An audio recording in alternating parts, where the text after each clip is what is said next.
Morning. উজানের অধ্যায়ের আরও একটা পর্বে সবাইকে ওয়েলকাম। এই গরমে মাঝে মাঝে বৃষ্টি হয়ে বেশ সন্তুষ্টি না হলেও যতটুকু পাচ্ছি ওটাই যথেষ্ট ভেবে চলতে হবে।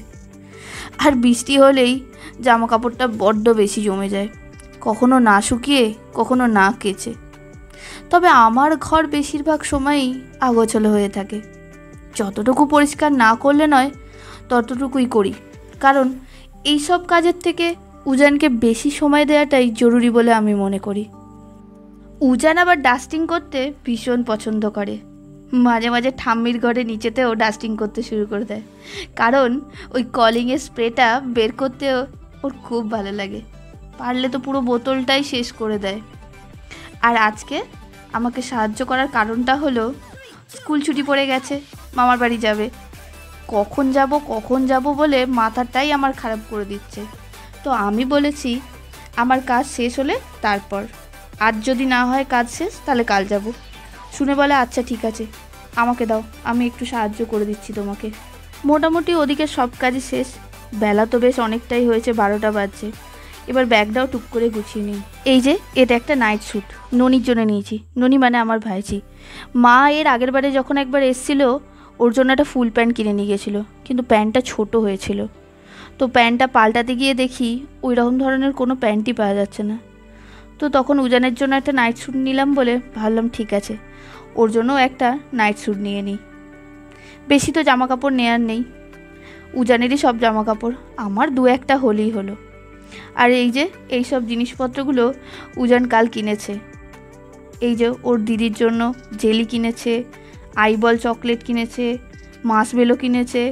তারপরে এই যে এটা হচ্ছে কি যেন বার্গার চকলেট। উফ, কত রঙিন দেখেছেন, দেখলেই খেতে ইচ্ছা করে।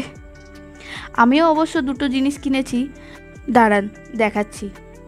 ওই যে ডোনাট বানগুলো হয় না চুলের মধ্যে খোপা করার জন্য, মায়েদের জন্য নিয়েছি, একটা মায়ের আর একটা কাকিমার। আর আমি একটা কানের দুল কিনেছি। এই যে সাদা সাদা, বড্ড লাইট পড়ে গেছে, একদম বোঝা যাচ্ছে না। পরে কখনো কোনো ভিডিওতে দেখাবো, কিন্তু বেশ সুন্দর দেখতে। আর ওই প্রয়োজনের কয়েকটা ওষুধ, যেগুলো না নিলেই নয়, প্যারাসিটামল আর ওই যে পড়ে টরে গেলে থম্বফব। ব্যাস, এবার গোছানো শেষ। ওই পরে যাব যে জামা কাপড়গুলো ওগুলো বের করি, স্নান করতে যাব। এই দেখুন এর এত পাকামো সব কিছু, তো কী বলবো। আমার বের করা কোনো জামা কাপড়ই এর কোনোদিনও পছন্দ হয় না। নিজে সব কিছু বের করে খুলে সিলেক্ট করছে কোনটা পরে যাবে। আর জিন্স ছাড়া ভাবতেই পারে না কি পরে যাবে। যাই হোক, দুপুরবেলা খাওয়া দাওয়া করে একটু রেস্ট নিয়ে 4টের দিকে বেরিয়ে পড়েছি। না, গাড়িতে যাচ্ছি না, ট্রেনে করেই যাব। ওর বাবা আমাদের হাওড়া স্টেশন পর্যন্ত এগিয়ে দিয়ে আসবে, দিয়ে চলে আসবে। আমার খুব ইচ্ছা ছিল মেট্রো করে যাওয়ার, কালীঘাট থেকে মেট্রো নিয়ে এসপ্ল্যানেড, আর এসপ্ল্যানেড থেকে হাওড়া স্টেশন। কিন্তু ওর বাবা একদম রিস্ক নিতে চাইলো না। বলল আবার কোথায় বৃষ্টি নেমে যাবে, ভিজে যাবে, কি দেরি হয়ে যাবে। থাক, ওসব করে লাভ নেই, তার থেকে গাড়ি বুক করে চলে যাও, আমি ফেরার সময় বরঞ্চ মেট্রো করে ফিরে যাব। ঠিক আছে। সত্যিই খুব বৃষ্টি হয়েছে। ওই 12:30টার দিকে প্রচণ্ড ঝড়ও হয়েছে। আর এই দেখুন কেমন ভিডিও করতে শিখেছে। ফোন লক করা থাকলেও ঠিক জানে কিভাবে ক্যামেরাটা ওপেন করে ভিডিও করতে হয়। আমরা ঘুমিয়ে পড়েছি, ও ঠিক একটু ভিডিও করে রেখেছে। ও কিন্তু ভিডিও খুব ভালো না তুলতে পারলেও মোটামুটি তোলে, কিন্তু ফটোটা ভালো তোলে। আমার আর ওর বাবার বেশ অনেক ফটো তুলে দেয়, সত্যিই বলছি। সেগুলো কিন্তু যথেষ্ট ভালো হয়, খুব ভালো না হলেও ভালো হয়। যাই হোক, এই গল্প করতে করতে আমরা হাওড়া ব্রিজ চলেই এসেছি।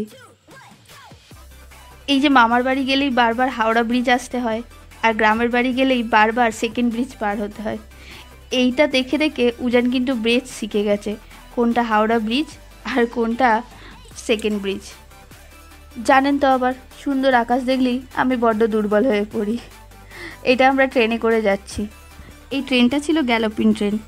আর এই ট্রেনটা ধরার একটা বিশেষ কারণ ছিল, কারণ ট্রেনটা পৌঁছাতে সময় নেয় 1 ঘন্টা। এমনিতে অন্যান্য লোকাল ট্রেন চাপলে ওই 1 ঘন্টা 34 মিনিট 40 মিনিট এরকম সময় লাগে, কিন্তু উজান একদম ধৈর্য রাখতে পারে না, যার জন্যই এই ট্রেনটা ধরা। কিন্তু যেটা ভেবে এই ট্রেনটা ধরলাম তার ঠিক উল্টোটা হলো। মানে ট্রেনটা সেই লেট করে গেল। মানে ট্রেনটার টাইম ছিল 5:27, মোটামুটি 6:30টায় আমরা পৌঁছে যেতাম।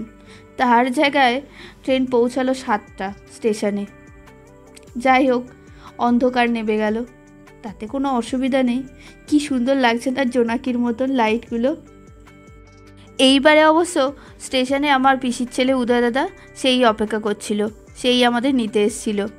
আর আমরা যে গাড়িটা করে যাচ্ছি এটা হলো আমাদের সব থেকে পুরনো গাড়ি, মানে প্রথম কেনা গাড়ি। ওই যে মারুতির যে পুরনো অমনি গাড়ি, উজান তো ভীষণ এক্সাইটেড, এত জায়গা গাড়ির মধ্যে। আর বাড়িতে এসেই সবার সঙ্গে দেখা করে প্রণাম করে তারপর মিষ্টি খেয়েই জামা কাপড় ছেড়ে খেতে বসে গেছি। এই যে কি একটা কাম্মা বানিয়েছে, স্পেশাল রুটি ভাজা, টক দই, চিনি, মিষ্টি এত কিছু দিয়ে বানিয়েছে, বেশ ভালো লাগছিল, ঝাল ঝাল আলু ভাজা দিয়ে। আর সন্ধে হলেই আমাদের বাড়িতে সেই চিরাচরিত্র চায়ের আসর, চা মুড়ি।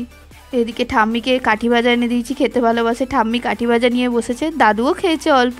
আর উজানের তো দুটো মনে হচ্ছে হাত পা গজিয়ে গেছে আরও বেশি, কি এক্সাইটমেন্ট তার।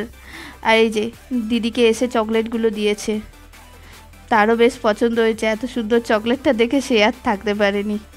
হারমোনিয়ামটা বহু বছর পড়েছিল, কাকিমা আবার বের করেছে, কারণ কাকিমা গান শেখা শুরু করেছে। আমি, বোন, ভাই এটাতেই শিখেছি। উজানের গান ভালো লাগে, তার থেকেও বেশি ভালো লাগে যে কোনো ইনস্ট্রুমেন্ট বাজানো। ও আমাকে বলে গিটার বা বেহালা বাজানোর কথা। আমি কথা বলেছি একটা মিউজিক স্কুলে, ওনারা বলেছেন বেহালা গিটার বাজাতে গেলে 5 বছর বয়স হলে ভালো হয়, তবে ওনারা গানে দেওয়ার কথা বলেছেন। দেখি, ওর যখন ইন্টারেস্ট আছে দেব, আমাদের কাছে জোর কিছু নেই, ওর যেটা মনে হবে ও সেটাই শিখবে। ভিডিওটা এখানেই শেষ করলাম, কেমন লাগলো কমেন্ট করে জানাবেন, ভালো লাগলে লাইক শেয়ার সাবস্ক্রাইব করবেন। আজকের মতো যাই, আবার দেখা হবে, বাই।